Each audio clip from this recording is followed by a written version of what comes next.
analysis. Let's turn now to Saeed Khan. He's an Associate Professor of Near East and Asian Studies and Global Ties at Wayne State University. Thanks so much for your time. Now, as Israel seeks to destroy Hamas, questions are being raised over who would run Gaza. And it seems like the Palestinian Authority is something that Abbas says he would consider if there was a suitable political solution. How do you see this working out? I think that's still a really premature way to go ahead and see in framing an end game when it comes to the United States, Israel, and also the Palestinian Authority. I mean, after all, that presumes the fact that Hamas can, in fact, be neutralized sufficiently to then allow for some other force to come into the region. At the same time, the Palestinian Authority is also having to deal with the fact that there no longer is just a limitation of this conflict in Gaza, but we're finding that settlers, and also it seems from reports, the Israeli security forces are enabling the settlers to incur more damage and violence on the Palestinian population in the West Bank, a place where Hamas does not operate. It is the PA that, in fact, is in charge there. So the fact that Secretary of State Blinken is in the area and having these kinds of conversations with PA President Mahmoud Abbas without ostensibly making at least any public statements about any kind of restraint on what is also happening on the West Bank is not going to assure too much confidence either in the PA or in the situation on the ground more broadly. I'm not going to ask for a history lesson, but perhaps you could just briefly break down for us, what the different fractions in Palestine are, in terms of the different variations of authority, what Israel would be happy with, what the US would be happy with, and why, and how things might look on the ground should they be different to how they are now.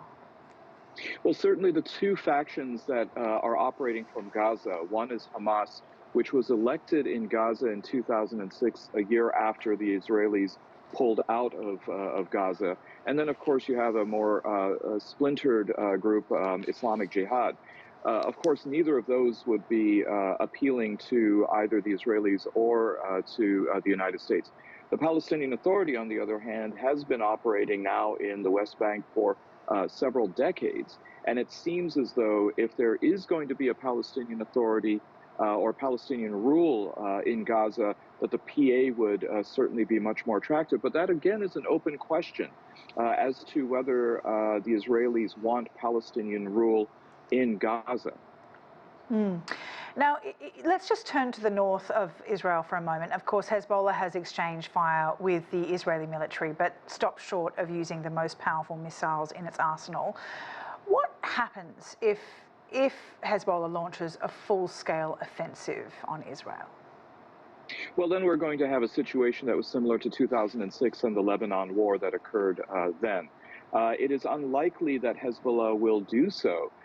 Friday, Hassan Nasrallah, the leader of Hezbollah, issued a much anticipated statement. And I think the statement was probably more noteworthy for what he didn't say than what he said. Apart from the usual bombastic rhetoric that was there was restraint not only in his voice, but also in his tone and choice of words, which seems to indicate that Iran is probably keeping Hezbollah at bay. And I would suggest that there are probably bigger forces in the area, particularly Russia and perhaps even China, that are in talks with Iran and making sure that Iran is able to leverage its influence over Hezbollah to prevent this from being a far more expansive conflict than it already is. And what about Turkey now, especially now that it's shifted its position? Blinken, of course, will be there tomorrow with Erdogan, hoping to achieve what exactly, especially now that Erdogan has so specifically allied himself closer to Hamas, going so far to say it's not a terrorist group and that they're freedom fighters? Well, actually, if I may, Secretary Blinken is not going to be meeting with President Erdogan, who actually announced that he is going to be taking a tour of Turkey essentially blanking him. Oh, okay. Thank you for correcting me. Yeah, Secretary. Well, this is breaking news. I mean, it seems as though it's so fluid. But he's actually going to be meeting with Foreign Minister Fidan. That is correct. But that has to be seen as quite a snub. As you rightly reported earlier, there are so many different issues, including expanding NATO membership to Sweden, of course, Turkey being very pivotal in that. But the fact that American influence in the area is receiving such a chilly reception, and this is not the first time. Remember, Mohammed bin Salman, the de facto ruler of Saudi Arabia, actually did not meet with Blinken when he reached there in the evening in Riyadh a week or two ago.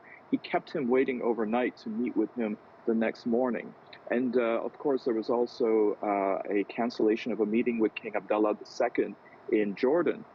This demonstration of displeasure from what we have to call American allies in the region is something that I'm not sure if Washington is really paying attention to.